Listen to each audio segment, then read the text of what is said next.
Acuérdate del día de reposo, por Peter Masters. ¿Existe un día de reposo cristiano?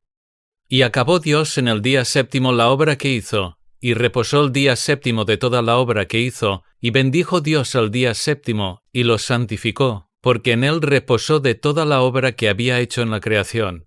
Génesis 2, 2 y 3. ¿Por qué instituyó el Señor el día de reposo? Y en la actualidad, ¿continúa el día de reposo, es decir, el domingo, como el día del Señor? Si es así, ¿de qué manera ha cambiado con la venida de Cristo? ¿Cómo deberíamos guardarlo? ¿Acaso es cierto que hubo un conflicto de opiniones acerca de la continuación del día de reposo entre los primeros reformadores y los que vinieron después? Este audiolibro responde a estas y a otras preguntas, mostrando que el principio que el día de reposo conlleva todavía forma parte de la voluntad de Dios para los creyentes hoy en día, y exponiendo sus propósitos y bendiciones.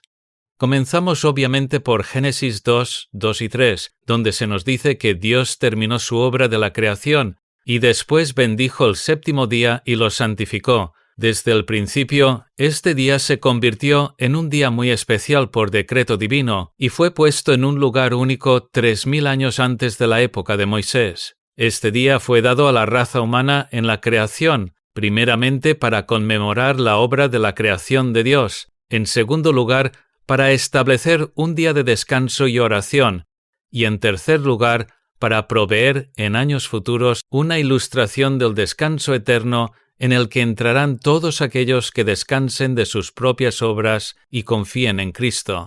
El tercer propósito del día de reposo se enseña en Hebreos capítulos 3 y 4. Un día único. Algunas personas sostienen la postura de que el cuarto mandamiento de Éxodo 20, 8 a 11, acuérdate del día de reposo para santificarlo, ya no es aplicable, puesto que había sido diseñado únicamente para la época de los judíos. Sin embargo, este mandamiento claramente tiene mayor alcance de lo que tal postura dice, pues Dios lo estableció en la creación. Es una ordenanza de la creación, y la gente que vivió en el periodo entre Adán y Moisés con toda seguridad la conocerían y sabían que debían obedecerla. Sin embargo, algunas personas enseñan que la práctica de guardar el día de reposo comenzó solamente en el tiempo de Moisés y con la entrega de la ley. Ellos piensan que, aunque Dios proporcionó el modelo de un día de reposo en la creación, a la gente no se le pidió que la guardaran. Este punto de vista se basa en que no hay mención alguna del día de reposo entre Génesis 2 y Éxodo 16, pero no explica el poderoso enunciado de Génesis 2 en el que Dios bendijo expresamente el séptimo día y lo santificó o consagró. Estas palabras solo se pueden referir a algo verdaderamente trascendental que Dios hizo para que la raza humana lo obedeciera y se beneficiara de ello. Y Él lo comunicó a Adán y Eva, porque Dios mismo vive por encima del tiempo y los días. Las palabras significan que de entre 7 días, Dios dio a la raza humana un día especial y distintivo, que debía ser puesto por encima de todos los demás y que debía ser reservado para propósitos espirituales. Considera detenidamente que un día fue bendecido, mientras que normalmente en la Biblia la gente es la que es bendecida. Además, se distinguió un día por encima de otros y se santificó, lo que significa que fue declarado santo, mientras que usualmente son personas, lugares u objetos los que son santificados. El hecho de que Dios santificara un día significa que Él estaba apartando un día de entre 7 para propósitos espirituales. El mensaje obvio del gran acto de Dios era que guardar ese día conllevaría una bendición. Este día debía apartarse como un día para Él y para descansar del trabajo, lo cual se basa en que habiendo descansado Dios en ese día, así también el hombre tenía que descansar, pues está hecho a la imagen de Dios. A Adán se le dio la tarea de labrar y mantener la tierra, y aunque seguramente se reveló mucho antes del segundo día de reposo, el conocimiento de este día especial y sus obligaciones continuarían con él después de la caída. Aquellos que niegan que el día de reposo fue instituido en el huerto del Edén no tienen explicación para lo que Dios hizo cuando bendijo y santificó ese día. Para ellos, ese acto enormemente significativo del Señor se convierte en una irrelevancia misteriosa durante muchos siglos, hasta que el cuarto mandamiento fue dado a través de Moisés. Ellos tampoco tienen una explicación para las palabras que introducen el cuarto mandamiento. Acuérdate del día de reposo. Éxodo 28. La palabra acuérdate dirige nuestra mirada hacia el día de reposo inaugurado en el huerto del Edén, lo que muestra que sabían del mismo. Esto está claro porque el cuarto mandamiento lo dice así, incluyendo estas palabras: porque en 6 días hizo Jehová los cielos y la tierra, el mar y todas las cosas que en ellos hay, y reposó en el 7º día. Por tanto, Jehová bendijo el día de reposo y lo santificó. Éxodo 20:11. Al no poder explicar estos textos monumentales, aquellos que quieren confinar el día de reposo al pacto de Moisés simplemente lo eliminan, diciendo que no estaba previamente allí. Sin embargo, el acto de Dios, al inaugurar el día de reposo en la creación, fue indudablemente para toda la raza humana, y después de la caída, continuó como una llamada a participar en adoración, gozo espiritual y en la proclamación del Creador. Curiosamente, a menudo se ha puntualizado que el cumplimiento del día de reposo se insinúa en el relato del diluvio de Noé, donde varios eventos ocurrieron en intervalos de 7 días, como si cada nueva acción en el arca esperara hasta después de un día de reposo. El ciclo de 7 días semanal inaugurado en el Edén se ve en Génesis 7, 4 y 10, 8, 10 y 12. En Génesis 8:10, por ejemplo, leemos que Noé esperó aún otros 7 días, lo cual se repite en el versículo 12. La semana de 7 días que fue dada a Adán en el huerto, sin duda alguna se convirtió en un estándar a través del mundo antiguo. La narración de Éxodo 16 es de primordial importancia para probar que el día de reposo estaba en vigor desde Adán hasta Moisés, ya sea que se cumpliera fielmente o no, porque aquí se menciona antes de que se dieran los mandamientos. Leemos acerca de la provisión del maná y cómo las reglas para su recolección suponían el honrar el día de reposo. La gente tenía que traer una porción doble de maná en el 6º día, porque el 7º era el día de reposo consagrado a Dios. El versículo 23 dice: «Esto es lo que ha dicho Jehová, mañana es el santo día de reposo, el reposo consagrado a Jehová». Bien podemos asumir que la simiente piadosa de Adán y de Abraham había recordado el día de reposo hasta ese momento, aunque bien pudo ser que tuviera que ser reavivado después de los años de cautiverio y de trabajos forzados en Egipto. En Éxodo 16, Moisés supuso sin lugar a dudas que la gente ya sabía lo que el día de reposo era, y Calvino pensaba que aunque el día de reposo se había extinguido entre las naciones gentiles, había continuado en la raza de Abraham, aunque estaba casi extinto. Propósitos del día de reposo. John Flavel, un puritano destacado, nombra varias señales de honor que Dios otorga al cuarto mandamiento, y tenemos que preguntarnos: ¿son estas las características de un mandamiento inferior que puede ser tratado a la ligera hoy en día? A continuación se resume lo que Flavel dijo. 1. Es el más largo de todos los mandamientos. 2. Lo preceden un recordatorio y una advertencia solemnes. 3. Se da tanto en un sentido positivo como negativo, lo cual no sucede con los otros mandamientos. Y 4. Para fortalecer el mandato y exigir su cumplimiento, se presentan más argumentos que en cualquier otro mandamiento. Para ver sus propósitos, debemos advertir las palabras que introducen los mandamientos en Éxodo 22. Yo soy Jehová tu Dios, que te saqué de la tierra de Egipto, de casa de servidumbre. Los mandamientos fueron dados en un contexto de liberación. Ya hemos visto que el día de reposo fue inaugurado en la creación para que fuera 1. Un día conmemorativo de la creación, 2. Un día de descanso y de adoración, y 3. Un símbolo de descanso eterno. Pero con los mandamientos vino otro propósito, es decir, honrar a Dios por la liberación.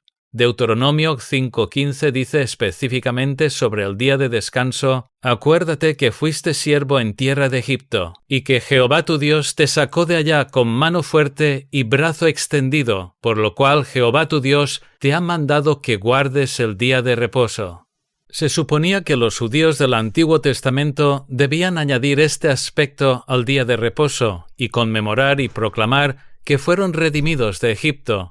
Desde que Cristo vino al mundo, obviamente nos enfocamos en la liberación mucho más grandiosa que fue tipificada por la de los judíos, es decir, la liberación que Cristo obtuvo en el Calvario. Por tanto, el día de reposo cristiano también tiene este propósito, el de ser un día para la adoración y proclamación de Cristo el Libertador. Volviendo a Éxodo 28, leemos: «Acuérdate del día de reposo», lo cual indica que el día de reposo ya existía y que los judíos estaban bien conscientes de ello. La palabra «acuérdate» hace que tengamos presente el pasado, pero también es un mandato que continúa para el pueblo de Dios en el futuro. Naturalmente, querremos saber cuánto del mandamiento del día de reposo es vinculante hoy en día, todo o parte del mismo. Con la ley de Moisés se introdujeron para ese pacto otras reglas adicionales que eran extremadamente estrictas. Por ejemplo, no se podía preparar comida en el día de reposo, ni encender fuego, ni recoger leña, y había reglas ceremoniales para el pan de la proposición y para sacrificios especiales, y penas muy severas si se profanaba ese día. Durante el periodo que va desde Moisés hasta Cristo, el día de reposo adquirió estos requerimientos ceremoniales, porque también servía como una señal del pacto especial que Dios tenía con los judíos. Éxodo 31, 12 al 17. Quebrantar el día de reposo se castigaba de una manera tan severa debido a que mostraba desprecio por la relación especial, en forma de pacto, que Dios tenía con ese pueblo. Pero cuando Cristo vino, ese pacto temporal con los judíos finalizó, y también finalizaron las regulaciones adicionales, estrictas e inflexibles que Dios dio a Moisés para que se guardasen en el día de reposo. También, una vez que Cristo vino, todos los símbolos que señalaban hacia Él se cumplieron y se hicieron obsoletos. No es sorprendente que Dios cambiara el día de reposo al primer día de la semana, que es el día de la resurrección de Cristo, el cual indicaba el éxito de su obra en el Calvario. Esto obviamente fue puesto en práctica por los apóstoles, a quienes el Espíritu Santo seguramente impulsó para hacerlo, probablemente a partir del hecho de que Cristo se les apareció en repetidas ocasiones el primer día de la semana y también a partir de revelaciones. Pablo dice a los gentiles convertidos en Colosenses 2, 16 y 17 que no deben dejar que ningún judaizante los engañe y les haga volver a los ya cancelados rituales judíos, o les condene por ignorarlos, incluyendo el guardar el día de reposo judío, pues estos eran meramente una sombra de lo que ha de venir. Se les había enseñado a los creyentes en Colosas a guardar el nuevo día de reposo, el día del Señor, al igual que las iglesias de Corinto y Galacia lo hacían, de acuerdo con 1 de Corintios 16, 1 y 2. El nuevo día del Señor ya no contenía los deberes adicionales, ni los ritos simbólicos de adoración dados a Moisés, pero sí preservó la esencia vital del cuarto mandamiento, el cual incluía las siguientes razones y propósitos. 1. Es un decreto de la creación que Dios reservara un día de entre 7, y también es uno de los 10 mandamientos, los cuales son parte de la ley moral permanente y fueron escritos por el dedo de Dios. 2. Por tanto, siempre debe haber un día de conmemoración de la creación. 3. La existencia de un día de adoración e instrucción debe continuar. 4. Se debe continuar con un día que recuerde y proclame la redención ahora en Cristo. La proclamación es un elemento particular del día, pues Cristo mostró y explicó las obras de Dios en los días de reposo, y entonces nosotros debemos hacer lo mismo mediante la evangelización de adultos y niños. Una de las razones por las que a las iglesias les es tan difícil reiniciar escuelas dominicales evangelísticas para los jóvenes es debido a que la comodidad y el entretenimiento han invadido los domingos de muchos creyentes. 5. Se debe continuar con la existencia de un día de descanso para todos los trabajadores, para que ellos también se beneficien de los propósitos anteriores. Esto previene que los cristianos usen innecesariamente las industrias comerciales el domingo, ya sea tiendas, restaurantes, estaciones de servicio o centros de diversión. Deuteronomio 5:14 dice: «Para que descanse tu siervo y tu sierva como tú». Se deben añadir otros 2 propósitos que son de gran importancia a nuestra lista. 6. Al igual que el día de reposo judío, guardar el día del Señor es un testimonio para el mundo. Y 7. También es una práctica que moldea y santifica, pues ordena las prioridades del pueblo de Dios. Un testimonio y una ordenanza que nos moldea. Entre otras cosas, el día de reposo judío era un testimonio al mundo pagano.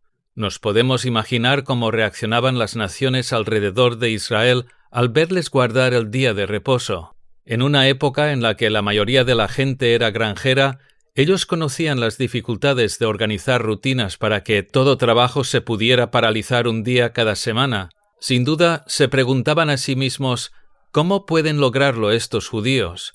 Esas naciones paganas veían que toda esa cultura se organizaba alrededor de un día de entre 7 para adorar al único Dios verdadero, y eso era un testimonio poderoso. Lo mismo pasa con nosotros hoy en día, en esta época donde la sociedad en general no tiene día de reposo bíblico. Quizás la gente de hoy en día se pregunte, ¿quiénes son estos cristianos que se abstienen de trabajar y del entretenimiento los domingos para adorar a Dios? Vemos las iglesias abiertas y a estas personas conmemorando a su Creador y adorándole todos juntos.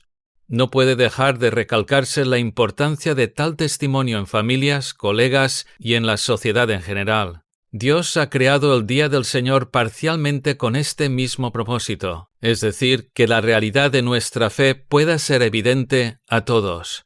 El Día del Señor también influye profundamente en la santificación personal del creyente, y esto es un hecho que no debería ser pasado por alto. Un día cada semana debemos ordenar cuidadosamente nuestras prioridades para honrar al Señor, y esto nos entrena a hacer lo mismo en cada área de la vida.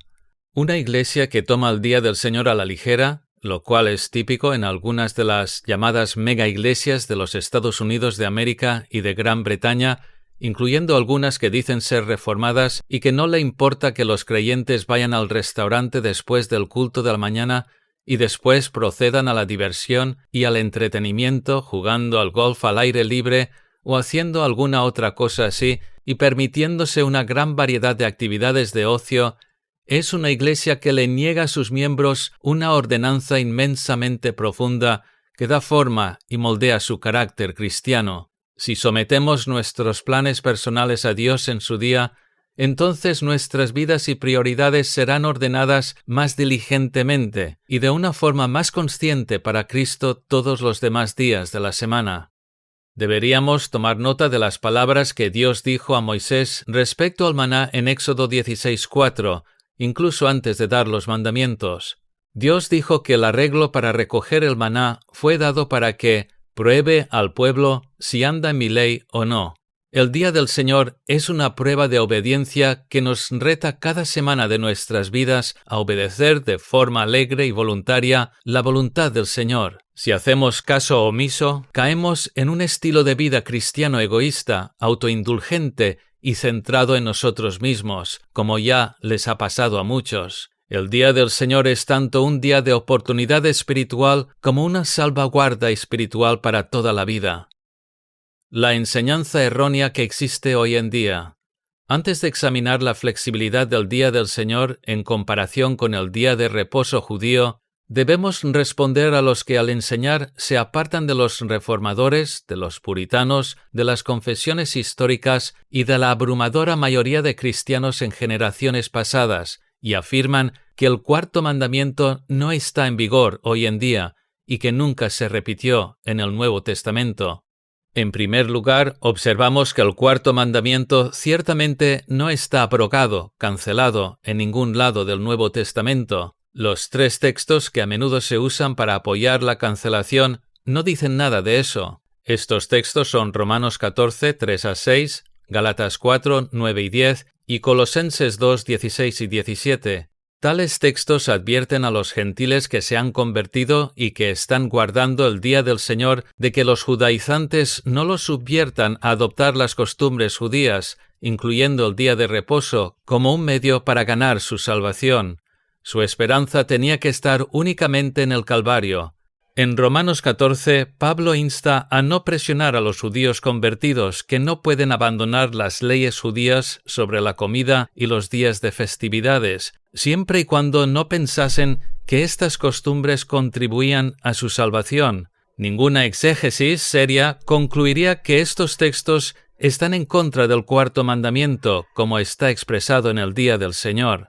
En pasajes vitales, tales como Juan 14, 15 y 21, 15, 10 y 1 de Juan 5, 2 y 3, que hablan de obediencia a los mandamientos, siempre se da por sentado su autoridad completa, sin merma y sin enmienda. La Biblia nunca se retracta del cuarto mandamiento. Las afirmaciones de que el cuarto mandamiento es puramente ceremonial se refutan simplemente señalando que fue anunciado en el huerto de Edén mucho antes de que las ceremonias comenzasen. También vale la pena tomar nota que la degradación del cuarto mandamiento a un estatus no perpetuo comenzó con la doctrina católica medieval, y esta doctrina se expresa en el Concilio de Trento, 1545 a 1563. En segundo lugar, se nos dice también en la Carta de Santiago que los 10 mandamientos son una unidad indivisible, de modo que no se les puede separar a voluntad y deshacerse de uno. En Santiago 2, 8 a 12, se hace referencia a los mandamientos como la ley, y se citan expresamente 2 de ellos. Santiago entonces declara: «Porque cualquiera que guardare toda la ley, pero ofendiere en un punto, se hace culpable de todos». Está claro que los 10 mandamientos son una unidad incuestionable, una expresión unificada de los estándares santos de Dios, de los cuales ningún hombre debería atreverse a separar ningún componente y extraerlo. En tercer lugar, el Señor dijo explícitamente: «El día de reposo fue hecho por causa del hombre», Marcos 2, 27, y por tanto no era solo para Israel. Aquellos que dicen que el cuarto mandamiento no se menciona en el Nuevo Testamento y relegan el día de reposo a un simple desecho del ceremonial judío, no toman en cuenta la escala universal y el alcance de las palabras de Cristo. En cuarto lugar, y quizás este es el punto más importante, el Salvador anunció que el Hijo del Hombre es Señor aún del día de reposo. Marcos 2, 28. Si el Hijo Eterno de Dios lo declaró suyo y pronunció su señorío sobre él, ¿cómo alguien puede decir que este principio de un día de entre 7 para Dios se ha acabado y que no está en el Nuevo Testamento? ¿Podríamos imaginar que el Señor hiciera esta impactante declaración sobre algo que estaba a punto de relegar al nivel de una ceremonia desechada? Aquellos que no ven el principio del día de reposo en el Nuevo Testamento siguen un extraño método de interpretación al ignorar un enunciado tan colosal, primordial y fundamental del Señor de Gloria. El señorío de Cristo sobre el día de reposo significa nada menos que lo siguiente: el día de reposo le pertenece. Él tiene que ser el centro de adoración en ese día. Él es su intérprete por derecho, con autoridad para cambiar el día de la semana y delinear sus características. Él es su guardián y el que lo perpetúa. En quinto lugar, debemos darnos cuenta de cómo en Apocalipsis 1:10 el apóstol Juan usa el enunciado de que Cristo es Señor del día de reposo cuando escribió las famosas palabras: «Yo estaba en el Espíritu en el día del Señor». Indiscutiblemente, como también vemos en otros textos, los primeros cristianos tenían un día especial, el día de la resurrección de Cristo, es decir, el primer día de la semana, el cual era su día para implementar los principios morales y espirituales de la ordenanza dada de la creación y el cuarto mandamiento. En sexto lugar, señalamos los textos del Nuevo Testamento que específicamente muestran que el primer día de la semana es el día de adoración cristiana. Hechos 27, refiriéndose a la iglesia de Troas, y 1 de Corintios 16, 1 y 2, que menciona cómo Corinto y todas las iglesias de Galacia tenían exactamente la misma práctica. A través del libro de Hechos sabemos que en las iglesias de Galacia estaban incluidas Pisidia de Antioquía, Iconio, Listra y Derbe, y sin duda había otras más. Además, si las iglesias de Galacia adoraban en domingo, entonces ciertamente todas las demás iglesias fundadas por Pablo hacían lo mismo. Sencillamente, no es correcto decir que en el Nuevo Testamento no hay un día específico para la adoración y proclamación de la palabra de Dios, el cual continúa el principio del cuarto mandamiento. Una séptima enseñanza errónea que afirma la supuesta naturaleza transitoria del cuarto mandamiento es la afirmación de que no está escrito en la conciencia de cada persona, como el asesinato, y por tanto no puede ser un asunto moral. Respondemos más adelante a este enfoque erróneo en un apartado titulado ¿Está en la conciencia? Y finalmente, una octava enseñanza errónea que es común hoy en día es la idea de que la libertad cristiana implica que no tenemos que apegarnos a la regla del cuarto mandamiento, que insistir en ello es, por tanto, legalismo. Sin embargo, la doctrina de la libertad cristiana no incluye la libertad para ignorar la voluntad de Dios y sus mandamientos. Los creyentes no son libres para decir, uso mi libertad cristiana para excusarme de testificar o de orar. A menudo la gente malinterpreta lo que es la libertad cristiana, pero desde luego, la libertad cristiana no significa estar exento de obedecer la palabra. La doctrina de la libertad cristiana se refiere al libre acceso que tenemos a Dios, sin ningún sacerdote o mediador, excepto Jesucristo. Esta doctrina también incluye lo siguiente: ser libres de culpa y condenación, ser libres de las leyes ceremoniales de la era mosaica, pero no de las morales, ser libres de la esclavitud del dominio o señorío del pecado, del mundo y de Satanás, ser libres del temor a la muerte, ser libres del dominio de autoridades religiosas. La libertad cristiana no incluye ninguna excepción de ningún deber prescrito en la palabra de Dios. Cristo es quien gobierna ahora el día de reposo. Si el día del Señor tiene que reflejar el espíritu y los estándares del antiguo día de reposo, ¿qué libertad, flexibilidad y excepciones son posibles y basándose en qué autoridad? La respuesta reside en las enseñanzas de nuestro Salvador, y acudimos al texto fundamental de Marcos 2, 27 y 28. Jesús les dijo: el día de reposo fue hecho por causa del hombre, y no el hombre por causa del día de reposo. Por tanto, el Hijo del Hombre es Señor aún del día de reposo. El enunciado final, que también está en Mateo 12, 8, es la clave para el día de reposo en la actualidad. Cristo tiene señorío sobre el día de reposo, porque con su venida cumplió el simbolismo del día de reposo judío y compró nuestra salvación, y entonces tomó control de este día, llenándolo de un mayor significado. Cristo es aquel a través de quien se dan todos los beneficios a la raza humana, es el diseñador original del día de reposo, y es quien tenía el derecho de interpretarlo. Los judíos habían añadido bastantes cosas a las reglas que el Antiguo Testamento establecía para el día de reposo, de modo que lo hicieron severo y gravoso, por lo cual el Señor los reprendió.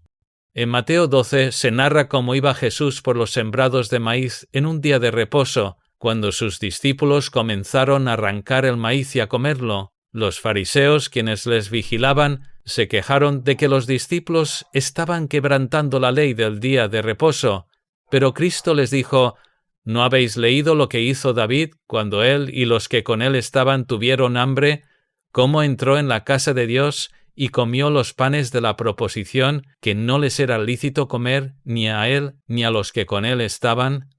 El Señor dijo a los fariseos que estaban equivocados, señalando el ejemplo de David, quien alimentó a sus hombres con aquello que estaba exclusivamente designado para los sacerdotes. Era legítimo alimentarse en una emergencia porque las reglas del día de reposo tienen que ceder ante una situación de necesidad. Siempre fue el caso de que las cosas que son esenciales podían hacerse el día de reposo. En circunstancias extenuantes, en una emergencia, David no profanó el día de reposo, incluso en la época judía.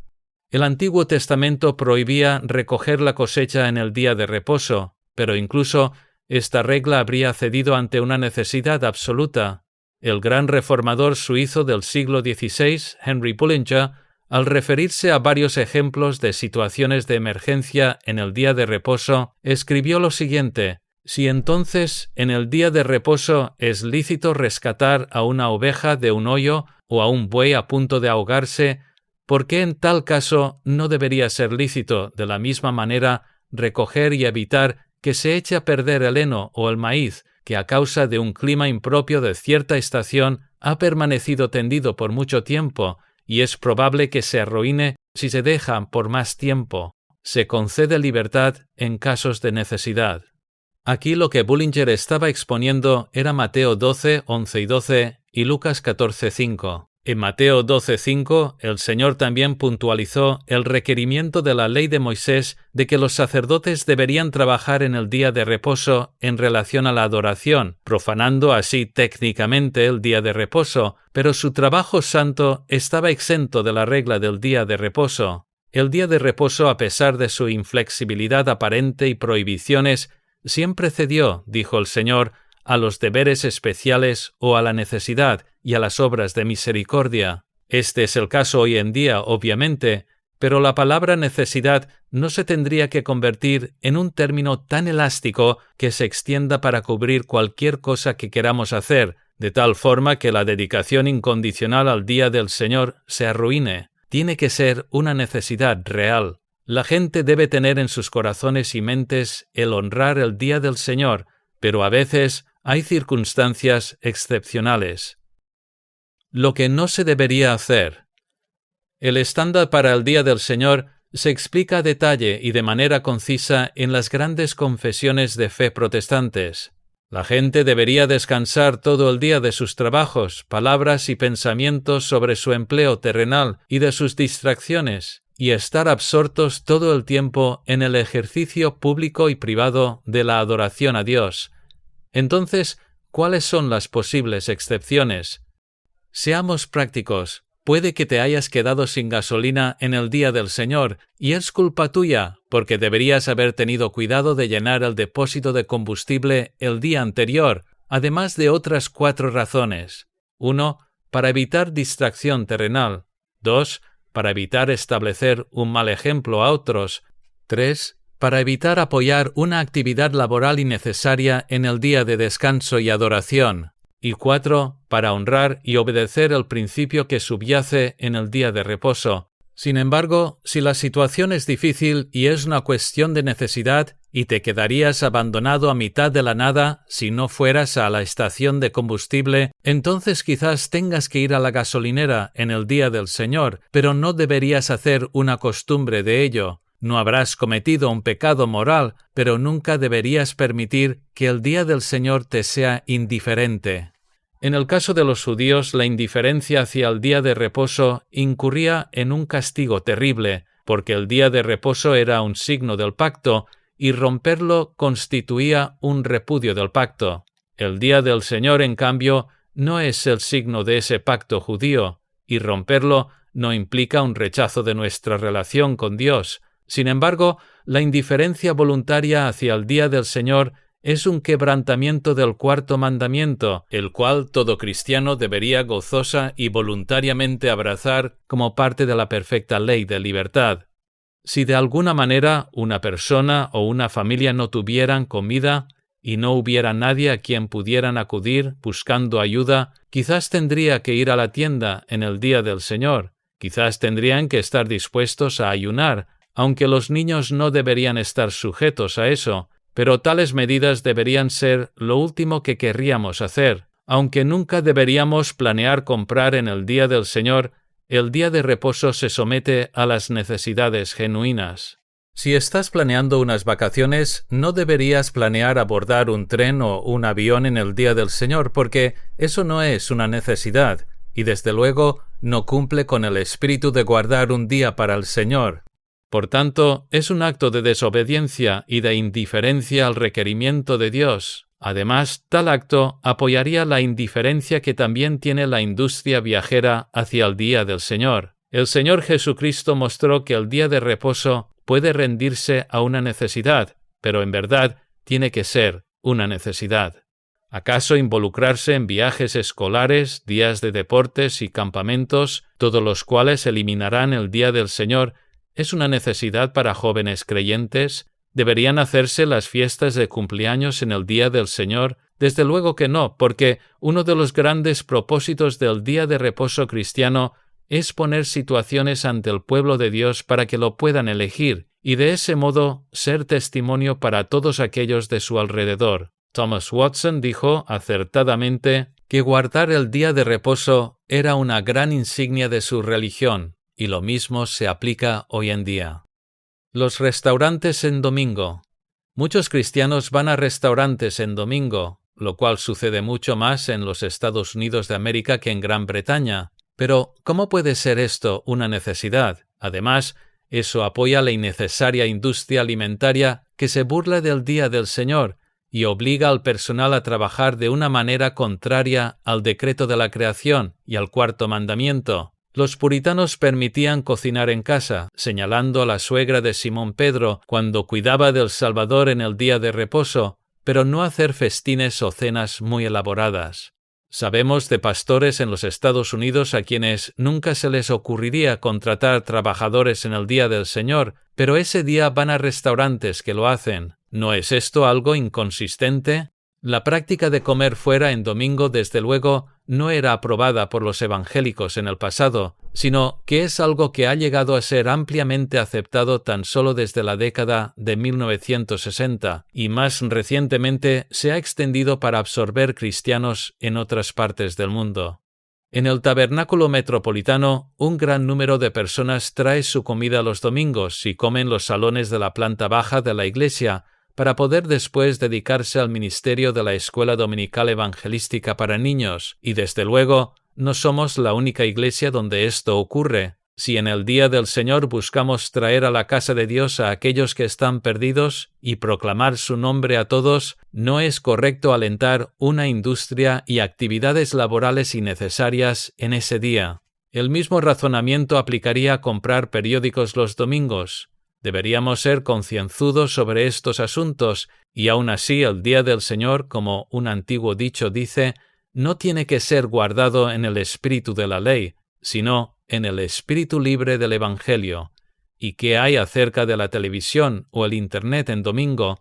Bueno, a menos que vaya a escuchar unas cuantas noticias o algo parecido, con certeza es totalmente innecesario para un creyente usar un instrumento público para distracción en domingo. Instaría encarecidamente a todo aquel que profesa el nombre de Cristo como su Salvador a que mantuviera apagada la televisión y no usara el Internet en domingo porque, aunque pueda sonar legalista para algunos, tener una regla que no permita usar la televisión o el Internet le dará la oportunidad de honrar y santificar el día del Señor con un pensamiento y comunión cristianos. Hacer uso de una distracción secular es sin duda una infracción del principio perpetuo del Día del Señor. Los conciertos, incluyendo las cantatas cristianas, sin duda están fuera de lugar, y cuán trágico es que muchos cultos de adoración hoy en día están diseñados para ser shows de entretenimiento. Algunas personas tienen que trabajar en el Día del Señor, y no estamos hablando aquí de casos obvios como los trabajos de médicos o enfermeras, sino de otras ocupaciones. Hay muchos creyentes que están obligados a trabajar en el Día del Señor, o no podrían trabajar en absoluto, y que enormemente desearían que no fuera así. ¿Es esto incorrecto? No, si es una necesidad inevitable, si realmente no pueden obtener otro trabajo para mantener a sus familias, no podemos juzgarlos, pues están en una situación muy similar a la que tenían muchos esclavos convertidos durante la época del Nuevo Testamento y en épocas subsecuentes. Spurgeon y los trabajadores en domingo. En los tiempos de Spurgeon, muchos de los miembros de su congregación trabajaban como sirvientes en grandes casas victorianas y solo podían asistir a un culto por semana y a menudo con menor frecuencia. Dejar sus trabajos los hubiera dejado sin referencias para otros trabajos, lo cual era una necesidad en aquellos días, y destituidos. Muchas de las 600 jovencitas en la famosa clase bíblica de la señora Bartlett eran sirvientas que solo podían asistir una vez cada 2 o 3 semanas. Hoy en día sabemos de hombres que trabajan largos turnos como guardias de seguridad y sabemos cuánto querrían estar libres durante el día del Señor, pero no pueden. Las iglesias de Jesucristo apoyan a aquellos cuya fe debe ser vivida en circunstancias difíciles en vez de apartarlos. De vez en cuando se le puede obligar a trabajar en domingo a una persona que normalmente trabaja durante la semana, por ejemplo, para hacer un inventario anual o para preparar una auditoría, y tal vez no haya forma de evitarlo, lo cual entendemos, especialmente si a la persona le despedirían si no fuera a trabajar.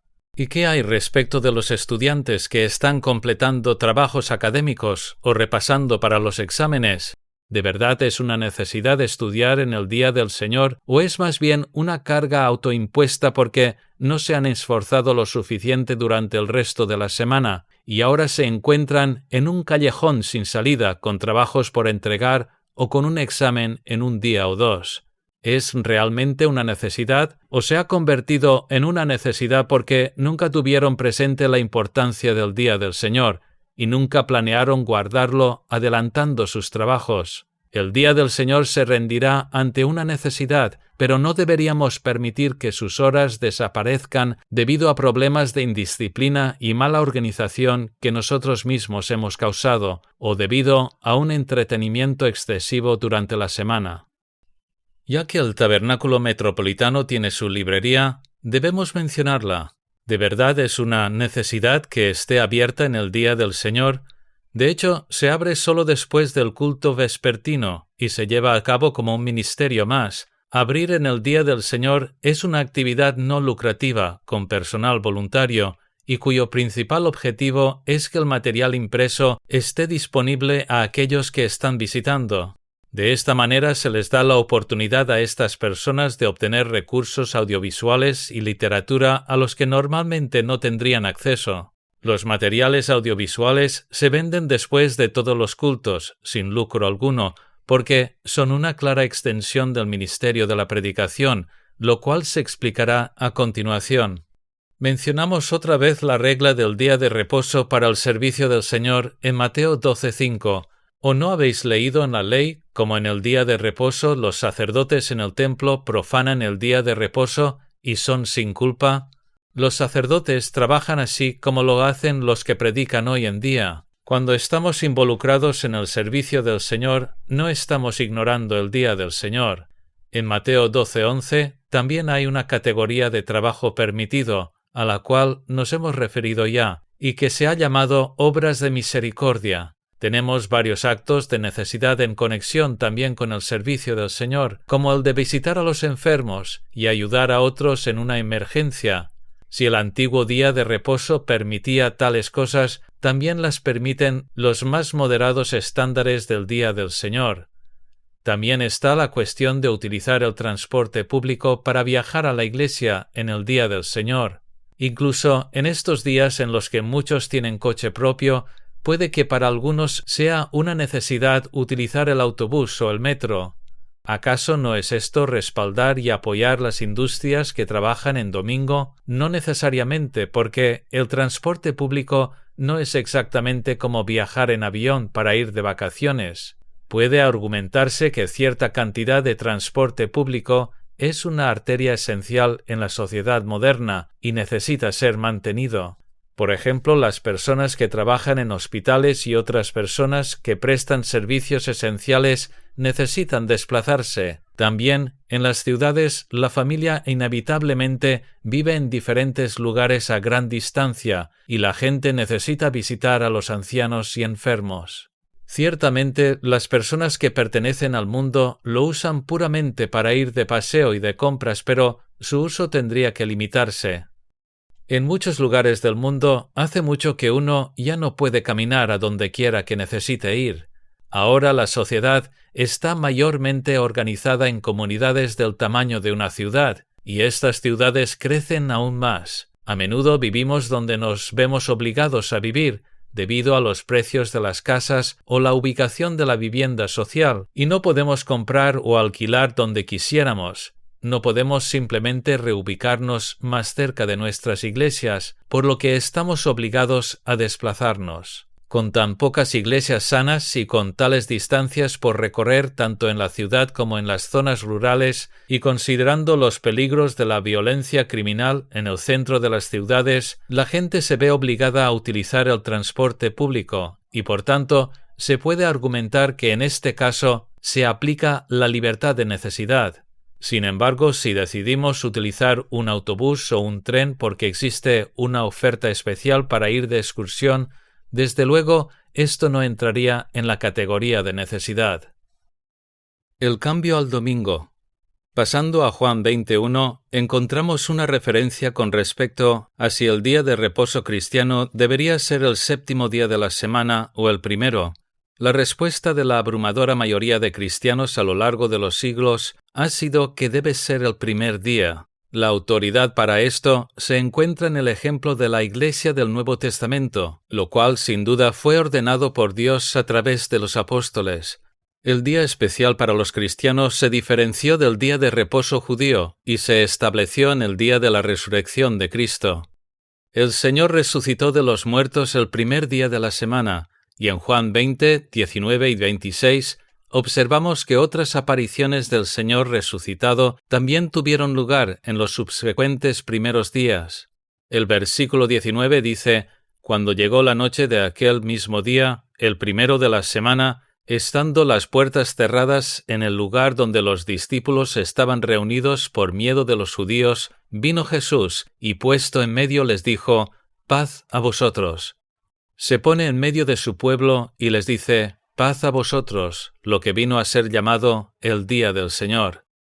El versículo 26 dice que 8 días después llegó Jesús. En muchos lugares se diría después de 7 días, pero los judíos comenzaban a contar desde el primer día y finalizaban incluyendo también el último día, así que ellos convertían 7 en 8. El texto intenta decirnos que el Señor apareció exactamente el domingo siguiente. Creemos que eso era para mostrar a los discípulos que este sería el día de conmemoración de la resurrección, mientras que el día de reposo judío rememoraba la liberación de Egipto, Deuteronomio 5:15, el día de reposo cristiano se enfocaría en el día de la resurrección, el cual era la prueba de la victoria y éxito del Calvario. En Hechos 27, como hemos comentado antes, aprendemos un poco más acerca de este día especial de la resurrección. El primer día de la semana, reunidos los discípulos para partir el pan, Pablo les enseñaba, habiendo de salir al día siguiente, y alargó el discurso hasta la medianoche. Este día era obviamente la versión cristiana del día de reposo, y ya no es en el séptimo día de la semana, sino en el primero. Lucas es un testigo ocular aquí, y esta es la primera referencia en el Nuevo Testamento de un culto cristiano de adoración distintivo que incorporó la cena del Señor. Una prueba más, ya citada antes, de que el día de reposo cristiano era en el primer día de la semana, aparece en 1 Corintios 16, 1 y 2, donde Pablo señala que no solo Corinto, sino todas las iglesias de Galacia se reunían en el primer día de la semana. Las bien conocidas palabras del apóstol Juan en Apocalipsis 1:10 también suponen un día de reposo distintivo para los cristianos en el día del Señor, indudablemente el día de la resurrección del Señor, es decir, el primer día de la semana. No hay afirmaciones carentes de motivo en las Escrituras, y se nos dice específicamente que fue en este día en el que a Juan se le enseñaron grandes cosas. El mártir Ignacio, quien vivió del 30 al 107 después de Cristo y fue el tercer ministro de la Iglesia de Antioquía y probablemente estudiante de Juan, escribió que cada amigo de Cristo guarde el día del Señor, el día de la resurrección, como un festival, el cual es el principal día y el rey de todos los días de la semana. El término Día del Señor indica enérgicamente el modo en el cual se debe pasar el día. Este día es para Él y se centra en Él, no es para nosotros, para nuestros placeres terrenales, nuestra autoindulgencia o para nuestra diversión y juegos, es para gozo espiritual, aprendizaje y servicio y para tener comunión con Él. Advertencias acerca de no guardar el día de reposo. Hemos dicho varias veces que el cumplimiento de las normas adicionales de la ley ceremonial que fueron adheridas al día de reposo del Antiguo Testamento después de Moisés no están prescritas para la era cristiana, pero el deber fundamental de Éxodo 20, 9 al 11 permanece, es decir, el dejar a un lado el trabajo siempre que sea posible para dedicarle el día al Señor. En este contexto, las advertencias del Antiguo Testamento acerca de romper el día de reposo todavía tienen gran peso para los creyentes. Jeremías dice: «Pero si no me oyereis para santificar el día de reposo y para no traer carga, realizar tus negocios, ni meterla por las puertas de Jerusalén en día de reposo, para negociar, yo haré descender fuego en sus puertas, y consumiré los palacios de Jerusalén, y no se apagará». Jeremías 17:27. Pensamos que tales escrituras son puramente históricas y que no tienen ninguna relevancia para la era cristiana. Las palabras de Pablo nos deberían corregir. Estas cosas están escritas para amonestarnos a nosotros, a quienes han alcanzado los fines de los siglos. 1 Corintios 10:11. Inevitablemente algún tipo de castigo tendrá lugar cuando los creyentes, de manera persistente y voluntaria, hacen caso omiso de todas las obligaciones del día de reposo y rechazan así su influencia santificadora y moldeadora. También creemos que existirá disciplina para cualquier gobierno laico que sea negligente con las oportunidades del día del Señor y las destruya. Sin embargo, tal juicio comienza por la casa del Señor. Muchas iglesias que creen en la Biblia ya no toman en serio el Día del Señor, pues organizan shows y actividades de entretenimiento, cancelan los cultos vespertinos y permiten que se marchiten y se cierren las escuelas dominicales porque interfieren con el entretenimiento. Los miembros de las iglesias hacen como les place, y donde quiera que este tipo de relajamiento prevalezca, les seguirán una mundanalidad y una superficialidad espiritual extrema, lo cual es algo que ya está ocurriendo ante nuestros propios ojos.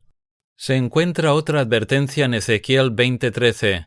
«Mas se rebeló contra mí la casa de Israel en el desierto, no anduvieron en mis estatutos, y desecharon mis decretos, por los cuales el hombre que los cumpliere vivirá, y mis días de reposo profanaron en gran manera». Por todas estas cosas no se le permitió entrar en la tierra prometida a toda una generación. ¿No estaremos sujetos a algún tipo de disciplina por parte del Señor si tomamos a la ligera el día del Señor?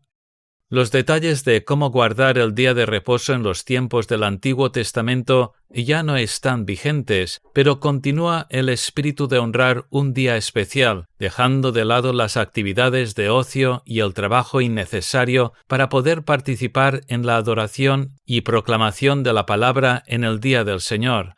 Las advertencias de los profetas todavía reflejan lo mucho que el Señor desaprueba el que abusemos de su día.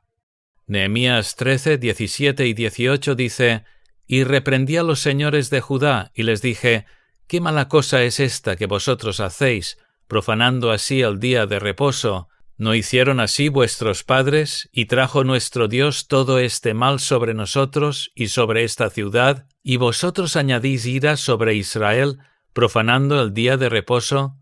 Estos son textos solemnes, y no deberíamos pensar que representan una actitud y unos gustos que Dios ahora ha abandonado.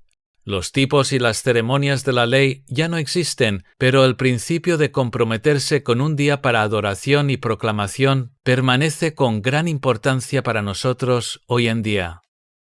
Promesas acerca de guardar el día de reposo. En un tono más positivo, nos referimos a Isaías 56:2. «Bienaventurado el hombre que hace esto, y el hijo de hombre que lo abraza, que guarda el día de reposo para no profanarlo, y que guarda su mano de hacer todo mal».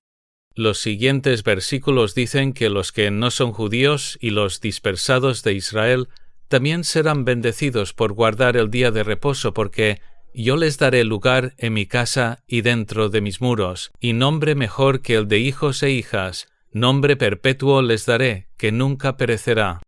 Isaías 58, 13 y 14 reafirma la promesa: «Si retrajeres del día de reposo tu pie, de trabajar, de hacer tu voluntad en mi día santo, y lo llamares delicia, santo, glorioso de Jehová, y lo venerares, no andando en tus propios caminos, ni buscando tu voluntad, ni hablando tus propias palabras, entonces te deleitarás en Jehová, y yo te haré subir sobre las alturas de la tierra.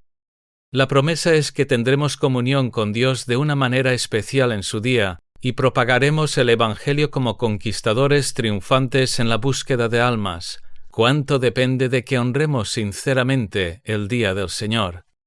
Isaías 58 en su totalidad es tanto una amonestación para los judíos como una profecía para la futura Iglesia de Cristo, y se enfoca en el día de expiación anual, el único periodo de tiempo que se especifica en el Antiguo Testamento para ayunar. Este día tenía que tratarse como si fuera un día de reposo, e Isaías muestra cómo deberían haberlo guardado.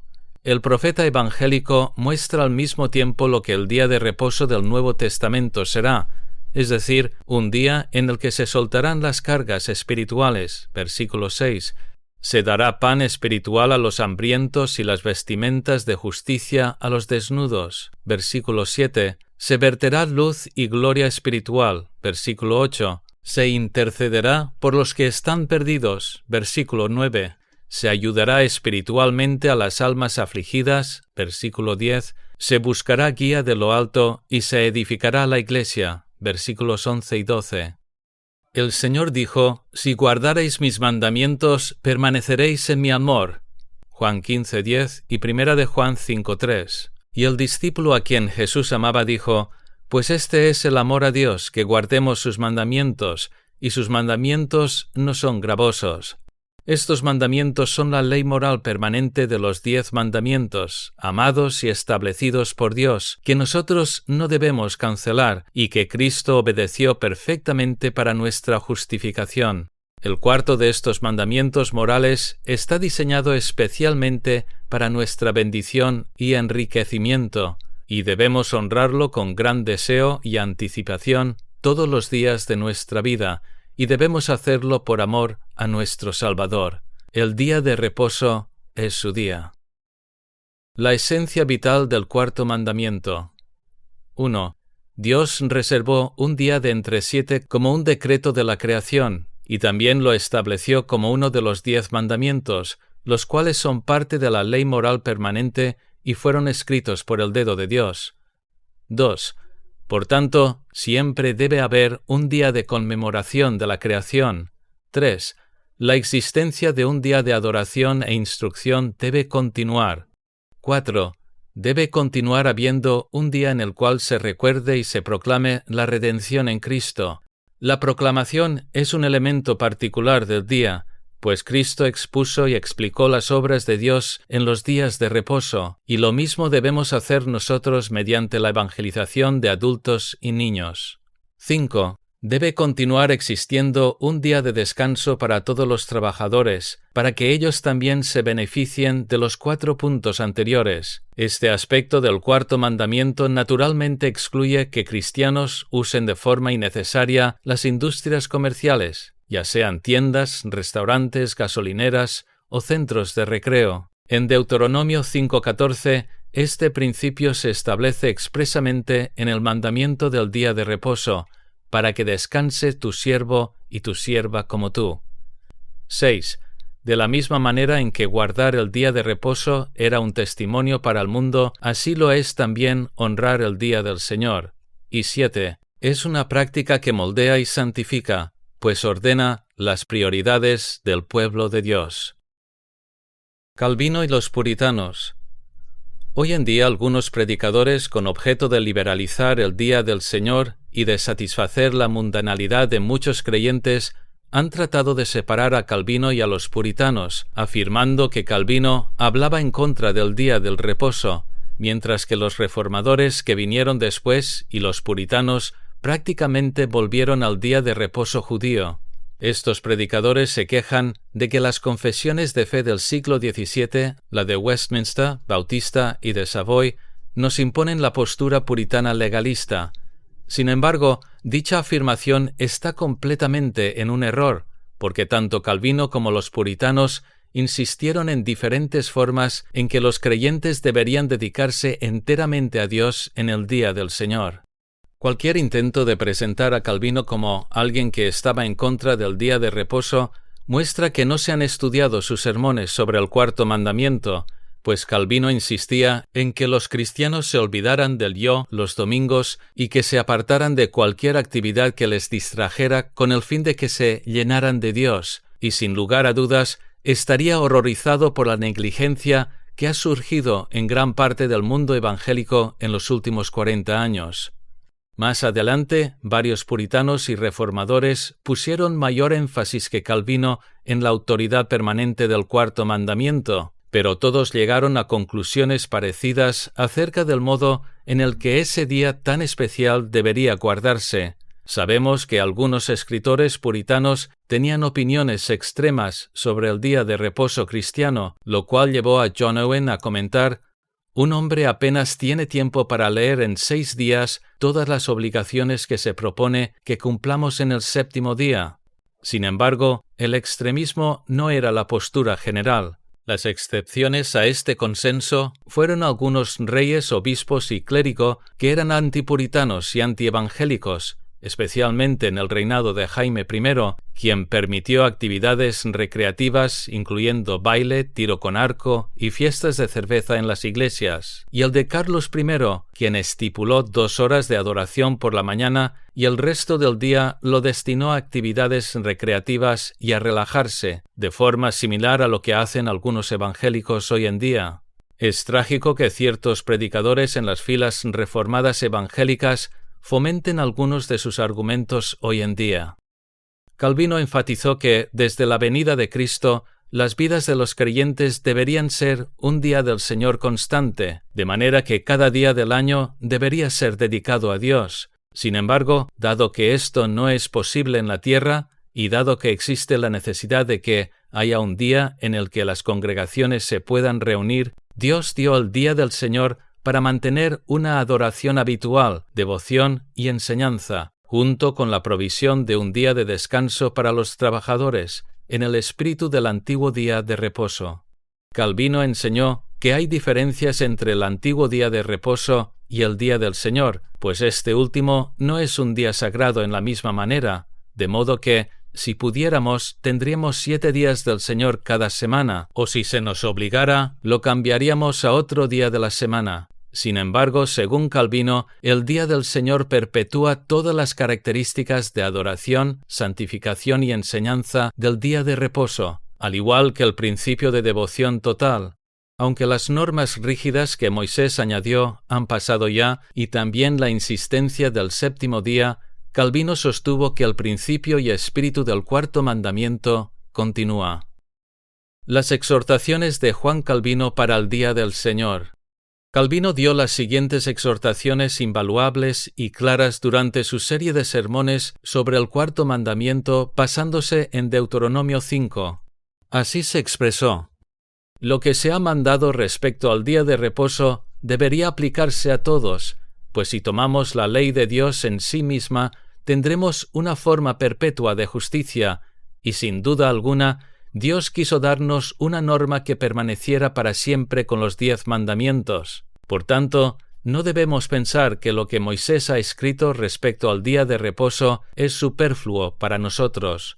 Cuando digo que la ordenanza de descansar era un tipo de misterio espiritual mucho más profundo y que, por tanto, este mandamiento debe ser considerado ceremonial, no quiero decir que no tenga mayor objetivo que ese. Y con toda certeza, Dios tomó el séptimo día para él y lo santificó, para así guardar a todos sus siervos de cualquier preocupación, para que pudieran considerar la belleza, excelencia e idoneidad de sus obras. Verdaderamente, no deberíamos dejar pasar un momento sin que prestáramos atención a la sabiduría, poder, bondad y justicia de Dios. Pero dado que nuestras mentes son inconstantes y que tienen la tendencia a olvidar o a estar distraídas, Dios, en su indulgencia, separa un día del resto y manda que debería estar libre de cualquier asunto o preocupación terrenal, de manera que nada se interponga a la ocupación santa. Con base en esto, Dios no deseaba que la gente meramente descansase en casa, sino que se reuniese en el santuario. A este respecto, tenemos la misma necesidad de un día de reposo como la gente de la antigüedad, de forma que un día estemos libres y por tanto mejor preparados para aprender y testificar de nuestra fe. En sus sermones sobre los 10 mandamientos, Deuteronomio 5, 12 a 14, Calvino muestra su posición firme cuando insta a que se tenga un día del Señor verdaderamente dedicado. Esto es lo que dijo: si convertimos el domingo en un día para pasarlo bien, para hacer deporte y para nuestro propio placer, ¿cómo será honrado Dios así? ¿Acaso no es una mofa e incluso una profanación de su nombre? Pero cuando las tiendas están cerradas en domingo, cuando la gente no viaja de la manera habitual, el propósito del día del Señor es el proveer más tiempo y libertad para prestar atención a lo que Dios nos manda. Ya no tenemos esta figura y sombra, el día de reposo judío, con el propósito de guardar una ceremonia tan rígida como lo era bajo el yugo de la ley. Más bien, su propósito es reunirnos para que seamos entrenados a dedicarnos mejor al servicio de Dios, y para que este día esté totalmente dedicado a Él, y para que nos separemos del mundo. No guardamos el día que fue mandado a los judíos, pues ese día era el sábado, pero para demostrar la libertad de los cristianos del sistema judío, se ha cambiado el día, ya que Jesucristo con su resurrección nos ha liberado de toda sujeción a la ley. El día del Señor existe para permitir que nos apartemos de nuestros asuntos terrenales, con el fin de que, al abstenernos de todo, podamos meditar respecto a las obras de Dios y seamos entrenados a reconocer los favores que Dios nos brinda, y al haber pasado el domingo alabando y glorificando el nombre de Dios y meditando sobre sus obras, entonces durante el resto de la semana deberíamos mostrar que nos hemos beneficiado de ello. ¿Está en la conciencia? Algunos predicadores de hoy en día utilizan otro argumento para quitar al cuarto mandamiento el lugar que tiene entre los 10 mandamientos. Dicen que si fuera un mandamiento moral perpetuo, estaría escrito en el corazón o conciencia de cada uno, como los demás, pero eso no es así, y por tanto, no es moral. Esta es una manera muy endeble de decidir si un mandamiento tiene una base moral, pues antepone la aprobación humana a la palabra de Dios. ¿Desde cuándo ha sido un principio válido de interpretación hacer que nuestros sentimientos subjetivos sean juez sobre las Escrituras? La realidad es que, al desobedecer habitualmente los mandamientos morales, estos frecuentemente se debilitan y se borran de la conciencia, y especialmente mediante una cultura de desobediencia. Pablo nos dice en Romanos 7 que no hubiera sabido que era pecador si no hubiera escuchado la ley, y añade específicamente: pero yo no conocí el pecado sino por la ley, porque tampoco conociera la codicia si la ley no dijera: no codiciarás. Él habla de cómo vivía aparentemente tranquilo por su codicia, hasta que venido el mandamiento, el pecado revivió y él murió, lo que significa que el mandamiento reavivó su conciencia y le hizo estar consciente del pecado y se sintió condenado. Esto refleja la experiencia de innumerables personas que nunca han tenido ni siquiera un solo remordimiento de conciencia mientras se llenan los bolsillos con las cosas de este mundo. Nunca se les hubiera ocurrido que eran víctimas del pecado de la codicia hasta que escucharon la palabra de Dios. Lo mismo ocurre con muchos jóvenes hoy en día, a quienes se les enseña que la actividad sexual es un derecho humano esencial y a quienes se les mete ideas en la cabeza a través de las telenovelas y películas que promueven esos mismos principios. Mucha gente joven está sexualmente activa desde una edad temprana, y sucede que nos encontramos con aquellos que no tienen ninguna inhibición natural o que no se avergüenzan en absoluto en relación con tal actividad sexual, porque sus jóvenes conciencias han sido cauterizadas y hechas insensibles, como bien dice 1 de Timoteo 4:2. En una sociedad atea donde la gente solo ha conocido el domingo como un día de entretenimiento y prácticamente todo el mundo lo ve así, cuánto más insensibilizada estará la conciencia de la obligación de dar a Dios una porción regular de nuestra vida para adorarlo. La mayor tragedia en todo esto es que algunos predicadores cristianos se encuentran entre aquellos que están ocupados insensibilizando conciencias, enseñando que el cuarto mandamiento es completamente ceremonial y que no tiene un estatus moral o espiritual. Sin duda, es horrible que representantes del Señor se pongan en contra de uno de los mandamientos permanentes de Dios y alienten a otros cristianos a la transigencia espiritual. Una bien conocida respuesta puritana a la afirmación de que el cuarto mandamiento no es moral porque no está grabado en la conciencia, puntualiza que a Adán se le tuvo que hablar de la ley del día de reposo, a pesar de que, sin duda, poseía una conciencia bien informada. En otras palabras, es una ley moral excepcional, por cuanto debe ser anunciada para que se introduzca en la conciencia. Sin duda, esta ley moral va muy de acuerdo con la conciencia de los cristianos, excepto aquellos que son mundanos, los cuales responden al día del Señor con un sentido de obligación fuerte, natural e innato. ¿Necesitaba Adán el día de reposo? Fuera de la tradición de las grandes confesiones de fe protestantes, aquellos que enseñan que el día de reposo es un asunto totalmente judío, que comenzó y acabó con el pacto de Moisés, dicen que no existe mención alguna de que Adán tuviera que descansar en el huerto del Edén, y tampoco ninguna regla que prohibiera alguna actividad específica allí. Entre los que piensan así se encuentran dispensacionalistas como Scofield. También dicen que las regulaciones especiales que se le dieron a Moisés no habrían sido relevantes en el Edén, porque Adán no necesitaba encender un fuego, cocinar, llevar una carga o comprar y vender. Además, como Adán tenía un acceso constante a Dios en ese lugar perfecto, no habría existido ninguna diferencia práctica entre el día de reposo y los otros 6 días. Con este tipo de razonamiento se rechaza la existencia del día de reposo antes de Moisés, pero desde luego que nadie ha sugerido que las reglas adicionales para el día de reposo que se dieron a través de Moisés como una señal del pacto estaban vigentes en el huerto de Edén. Esta es una manera bastante frívola de probar que Dios no instituyó un día de reposo para el Edén. Ya hemos señalado que Dios bendijo, santificó e hizo distintivo este día, y esto es un hecho ineludible. ¿Cómo entonces habría guardado Adán ese día especial en el huerto, suponiendo que no había pecado? La respuesta la tenemos en Génesis 2:3. El primer propósito de ese día era el de conmemorar la creación, por lo que si Adán hubiera continuado en el paraíso, cada 7º día él y Eva habrían dejado a un lado la agradable tarea de cuidar del huerto con el fin de reflexionar en la historia de ese lugar y en el orden de la obra de Dios y en lo maravillosa que es. A través de muchos años de bendición, toda la gloria por la creación habría sido del Señor.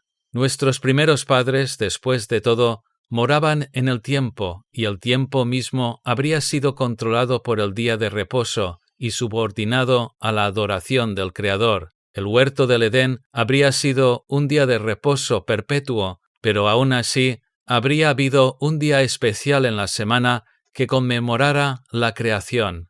Sin embargo, el Señor, quien sabe todas las cosas, anticipó la caída y las subsiguientes necesidades de la humanidad al dar el decreto de la creación de que un día de entre 7 sería un día de conmemoración y adoración.